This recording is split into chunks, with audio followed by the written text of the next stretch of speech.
DeepSeek-o1 has been making waves in the AI landscape. Rumor has it that it delivers reasoning performance on par with OpenAI's o1 model. Unlike OpenAI's model, DeepSeek-o1 is a truly open AI model, which is open access and completely free to use as it is or for further fine-tuning or whatever other purpose. This kind of destroys the AI industry. It's now one of the most advanced free AI models we can use. Over the last few days, I've tried out DeepSeek-o1 and put it to the test on some reasoning tasks that I often encounter in my data science projects. My initial observation is that DeepSeek-o1 clearly handles reasoning tasks better than ChatGPT 4o, although it's naturally slower due to all the thinking time. But the real question is it really as good or even better than ChatGPT 0.1, which is considered one of the top-tier models for complex reasoning? To find out if I can safely cut my $20 monthly ChatGPT subscription,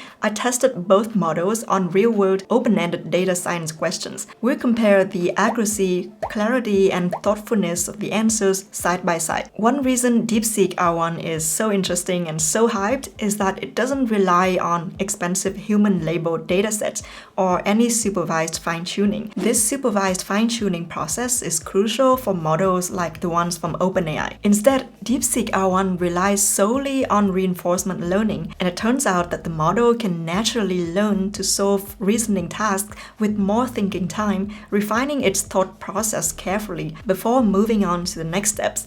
This way, the model can discover the aha moments on its own, which is pretty remarkable. The benchmark results are intriguing. DeepSeek-o1 excels in mathematical reasoning, scoring even slightly higher than the OpenAI o1 model on these two mathematics benchmarks. The model also matches OpenAI o1 in coding and software engineering tasks. Additionally, it also demonstrates strong performance in knowledge tests like MMRU and GPQA Diamond, though OpenAI o1 retains a slight edge in these areas. Accessing DeepSeek-o1 is straightforward. You can use the web interface at chat.deepseek.com. You just need to create an account or log in with your Gmail, and on the chat, make sure to toggle on the DeepThink R1 to use the DeepSeek R1 model instead of the default DeepSeek v3. If you want to integrate it into your own apps or workflows, you can also invoke the R1 model via the DeepSeek API, which is offered at the fraction of the price of OpenAI's models. For those concerned about privacy like I am, you can also run DeepSeek R1 locally using tools like Ollama, which is a framework for running an open-source LLM model. However, the only problem is the full DeepSeek R1 model is massive with 671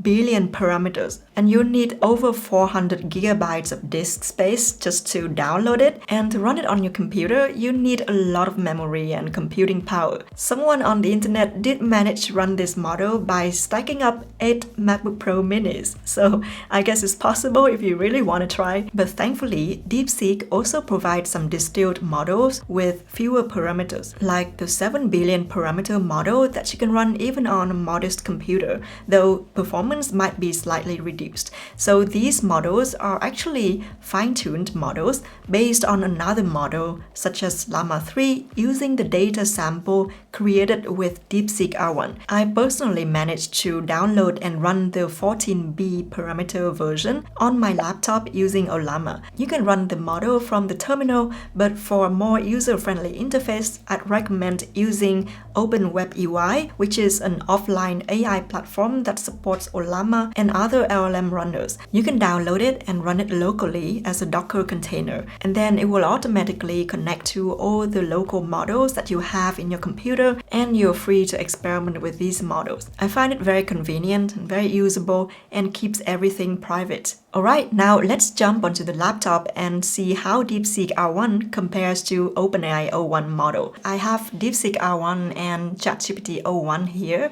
side by side. So let me start with the first question, which is a little bit more generic. I want to test if these two models can help me do some basic data analysis and data cleaning. So my first question is, let me paste it here.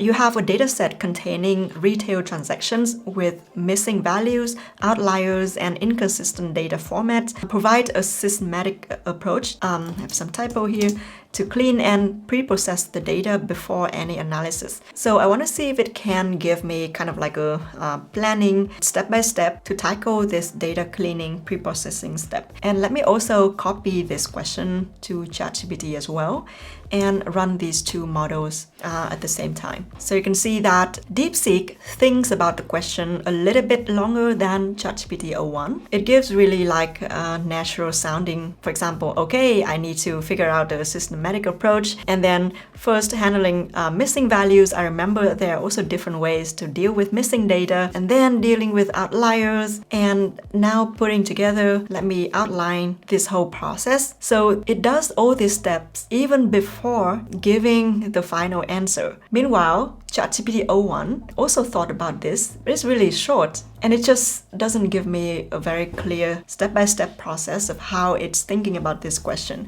So here we have directly the answer.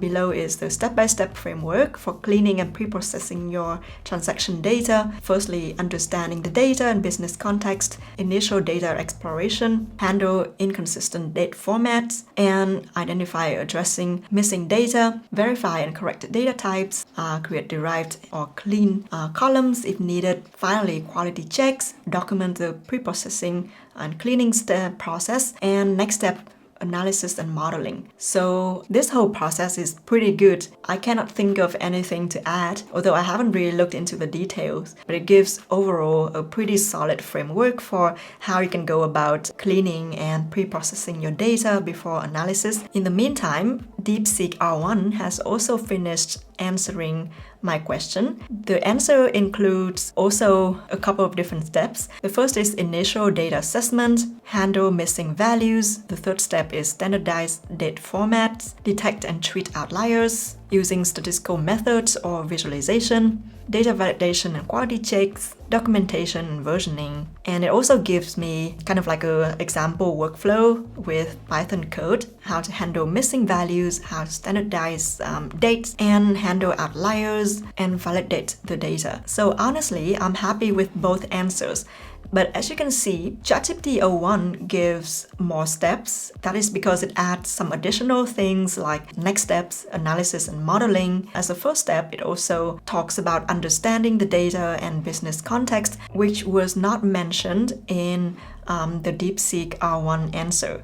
So overall, I think ChatGPT-o1 still gives a little bit more detailed, more sort of complete answer. The answer in each bullet point for ChatGPT-o1 is also a little bit more wordy, a little bit more verbose than what you can see with the answer from DeepSeek-o1. I generally prefer the more direct answer like this, but regarding the core content, there is little differences I can see between these two models. Now for the next question, I want to test these two models on a coding question. I'm going to make it very straightforward. So my question is, you have a customer risk dataset. Can you write Python code to visualize the transaction amount for customers per risk category and ensure that the graphs look good and consistent in style? And similarly, I asked the same thing for ChatGPT-o1.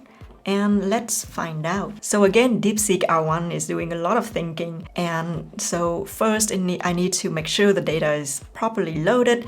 Next, the visualization is pretty direct. Also, I should also handle any outliers, which is pretty cool. But wait, there may be some issue here. And so here is the code. Now let me try out the code provided and see if there's any difference in quality. So let me open up my Visual Studio Code here, and I've made these two empty Jupyter Notebook to test out the answer from DeepSeek-o1 and OpenAI-o1. So here is the answer from DeepSeek-o1. We probably first need to install these packages, so let me go ahead and install them. Alright, after it's done, we can start running the code. Let's see if I can run it all at once.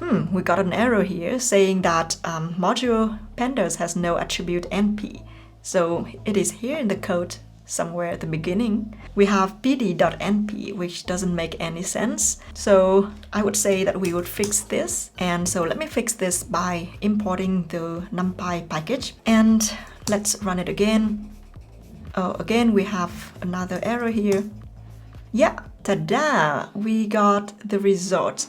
And this is the visualization showing the transaction amount per risk category in the form of box plots. And it also shows the median here together with the outliers. I think it looks pretty reasonable. So now let's try out the answer from ChatGPT-o1. So let me go ahead and again copy and paste this whole answer from OpenAI-o1 into here. And let me go ahead and run this cell. And ta-da, we've got two graphs here. One is a bar chart showing the average amount per risk category, and the other chart is also box plots. I personally prefer this approach of splitting this visual into two graphs so that you can clearly show what's the difference in average but also the distribution of the data.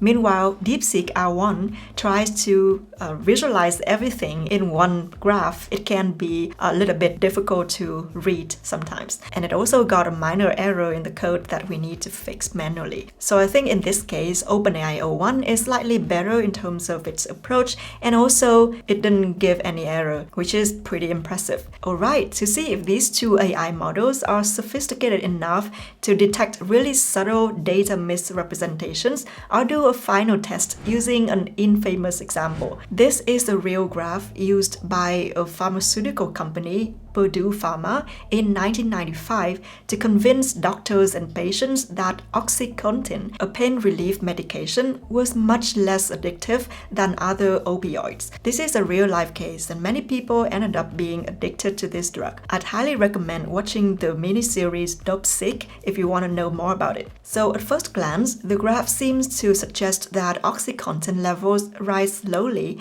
and then plateau in the bloodstream, providing constant levels of pain relief. But the problem is, the graph uses a logarithmic scale instead of a linear scale. So this line is much smoother than it should be. On a linear scale, the graph would look more like this. So this log scale gives the illusion that OxyContin has fewer fluctuations, implying it's less addictive than other drugs. So this test is a little bit of a stretch because I honestly don't expect DeepSeek R1 or OpenAI-o1 to be able to spot this hidden trick in this graph. They'll need both good vision capability and reasoning skills. So let's put them to the test. So let me copy the image here and ask the question, what's wrong with this graph when interpreted as showing less fluctuations? So let me also ask the same to ChatGPT-o1 and let's see what comes out of it. Alright, ChatGPT-o1 says that a key issue here is that plasma concentration axis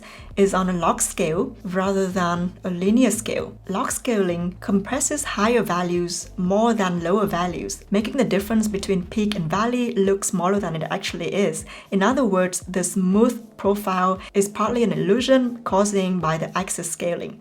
So it actually points out the issue very well here, and I'm absolutely impressed. As for DeepSeek R1, the answer comes back in a few different bullet points. So the first one is continuous decline without peaks, the blood levels steadily decrease without showing the expected rise after a 12-hour dose. I'm not really sure what it means. And then rapid decline suggests high fluctuation. Well, it's actually not pointing to the real issue here. The only point that I think is also valid is no direct comparison.